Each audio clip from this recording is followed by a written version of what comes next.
तो दोस्तों आज हो चुका है 17 जुलाई दिन शुक्रवार और आज दिन भर की तमाम बड़ी खबरों के साथ हम हाजिर हैं हमारा विशेष कार्यक्रम लेकर आम आदमी की बात खबरों के साथ। करोड़ों पीएफ खाता धारकों के लिए अब तक की बड़ी खुशखबरी निकल कर आई है। वर्ष 2025-26 का 8.25% वाला ब्याज पीएफ खाता धारकों के खाते में क्रेडिट होना शुरू हो चुका है। इसकी प्रक्रिया तेज हो चुकी है। कई सदस्यों की पासबुक में ब्याज दिखना भी शुरू हो चुका है।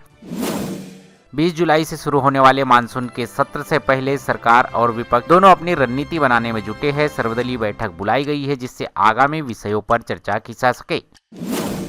अगला अपडेट है ईपीएफओ की ओर से। ईपीएफओ ने छूट प्राप्त पीएफ ट्रस्टों के पुराने मामले और अनुपालन से जुड़ी समस्याओं का समाधान करने के लिए विश्वास 2026 नामक एक विशेष योजना शुरू की है, जिससे कई संस्थानों को राहत मिलने की उम्मीद है। अगला अपडेट है ईपीएस 95 पेंशन धारकों के लिए। ईपीएस 95 पेंशनर्स का आंदोलन लगातार तेज होता जा रहा है। देश में ईपीएस 95 पेंशनर 7,500 रुपये न्यूनतम पेंशन और महंगाई भत्ते की मांग को लेकर लगातार सांसदों और विधायकों और जनप्रतिनिधियों से मुलाकात कर उन्हें ज्ञापन सौंपकर उनके दफ्तरों के सामने प्रदर्शन करते हुए नजर आ रहे हैं। इसी क्रम में जबलपुर के सांसद कार्यालय का भी पेंशन धारकों ने घेराव किया है। एनएसी जबलपुर टीम ने सांसद आशीष दुबे के कार्यालय पर प्रदर्शन कर ज्ञापन सौंपा है। 8वें वेतन आयोग को लेकर भी फिर से उम्मीदें जाग चुकी है। केंद्रीय कर्मचारी और संगठनों और वेतन आयोग के बीच विभिन्न मांगों पर चर्चा शुरू है, जिसमें फिटमेंट फैक्टर, न्यूनतम वेतन और पेंशन संशोधन जैसे प्रमुख मुद्दे भी शामिल है। जुलाई में डीए बढ़ोतरी पर कर्मचारियों की रहेगी नजर। महंगाई सूचकांक के आधार पर जुलाई में डीए और डीआर बढ़ने की उम्मीदें जताई जा रही है। हालांकि अंतिम निर्णय केंद्र सरकार की मंजूरी के ऊपर ही होगा। आईएमडी की ओर से भारी बारिश का रेड अलर्ट जारी किया गया है। मौसम विभाग ने कई राज्यों में अगले 48 घंटों में भारी बारिश का अनुमान जताया है। प्रभावित क्षेत्रों के लोगों को सतर्क रहने की सलाह भी दी गई है। भारत और यूके के बीच व्यापार समझौते पर प्रगति होती हुई नजर आ रही है।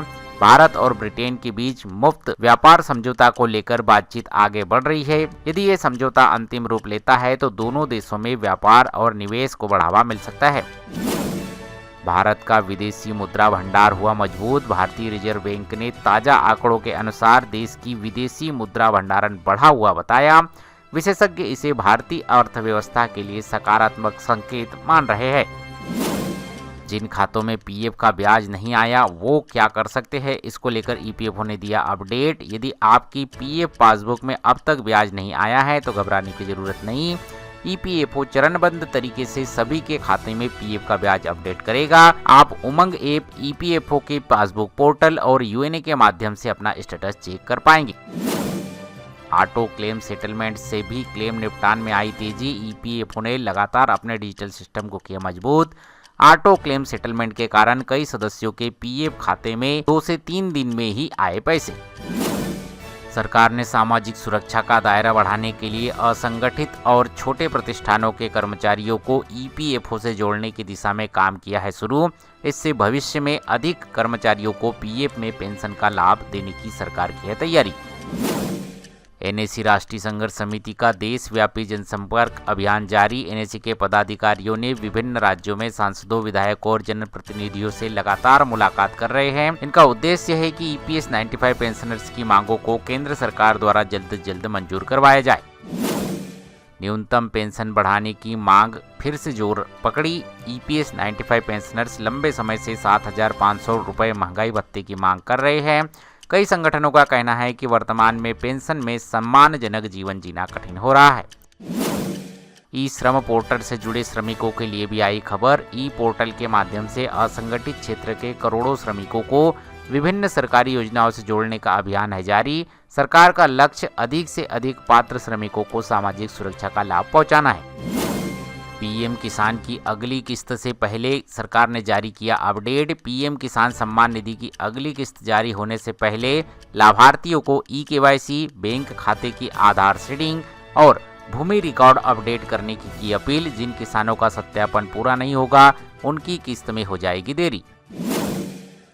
आयुष्मान भारत कार्ड बनाने का अभियान हुआ तेज। 70 वर्ष से अधिक वायु के पात्र नागरिकों के लिए आयुष्मान कार्ड बनाने का अभियान सरकार ने तेज कर दिया है। पात्र परिवारों को समय रहते अपना कार्ड बनाने की सलाह दी गई है। पीएम आवास योजना की नई लिस्ट भी हुई जारी। ग्रामीण क्षेत्रों में प्रधानमंत्री आवास योजना की लाभार्थी की सूची की अपडेट जारी हो चुकी है।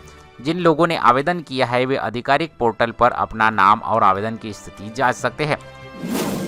राशन कार्ड में ई-केवाईसी पर भी सरकार का फोकस। राशन वितरण व्यवस्था की पारदर्शिता बनाने के लिए कई राज्यों में राशन कार्ड धारकों की ई-केवाईसी अभियान चलाया जा रहा है। समय पर सत्यापन नहीं करने वालों को परेशानी हो सकती है। लखपति दीदी योजना का भी होगा विस्तार। महिलाओं एवं सहायता समूह को स्वरोजगार से जोड़ने के लिए नए प्रशिक्षण कार्यक्रम शुरू किए जा रहे हैं। ग्रामीण महिलाओं को छोटे उद्योग और व्यवसाय के लिए सहायता दी जा रही है। व्यवसायियों की बिना गारंटी ऋण देने वाली पीएम स्वनिधि योजना के तहत नए आवेदन स्वीकार किए जा रहे हैं। समय पर ऋण चुकाने वालों को अधिक ऋण का लाभ भी दिया जा रहा है। सुकन्या समृद्धि योजना बनी लोगों की पहली पसंद। बेटियों के भविष्य की सुरक्षित करने के लिए सुकन्या समृद्धि योजना में लगातार नए खाते खुल रहे हैं। यह अभी भी सबसे लोकप्रिय छोटी बचत योजनाओं में शामिल की जाती है। आधार और पैन कार्ड में जानकारी सही रखना रहेगा जरूरी। सरकार ने लोगों से आधार और पैन में दर्ज जानकारी सही रखने की अपील की है। गलत जानकारी होने पर बैंकिंग, टैक्स और अन्य सेवाओं में दिक्कत आ सकती है। डिजिटल अरेस्ट फ्रॉड से सावधान रहने की अपील की गई है। आज भी डिजिटल अरेस्ट और फर्जी पुलिस कॉल की ठगी के मामले चर्चाओं में रहे हैं। सरकार ने दोहराया है कि कोई भी सरकारी एजेंसी वीडियो कॉल पर पैसे जमा करने के लिए नहीं कहती। फर्जी लोन ऐप पर भी होगी कार्यवाही। लोगों को ब्लैकमेल करने वाले अवैध लोन ऐप के खिलाफ कार्यवाही जारी है। विशेषज्ञ केवल आरबीआई से जुड़े अधिकृत प्लेटफॉर्म का उपयोग करके ही लोन ऐप का प्रयोग करें। एनडीए की बैठक में रणनीति पर हुई चर्चा। मानसून सत्र से पहले एनडीए ने आयोजित की संसद की रणनीति, प्रमुख विधेयकों और सरकार की प्राथमिकताओं पर विस्तार के लिए चर्चा। सरकार चाहती है कि महत्वपूर्ण विधेयक बिना ज्यादा व्यवधान के हो पारित। विपक्ष ने भी बनाई संयुक्त रणनीति। विपक्ष दलों ने अलग अलग बैठकों में संसद के दौरान उठाए जाने वाले मुद्दों पर चर्चा की। विपक्ष का फोकस महंगाई, बेरोजगार, किसान और सामाजिक सुरक्षा योजनाओं पर रहने की संभावना।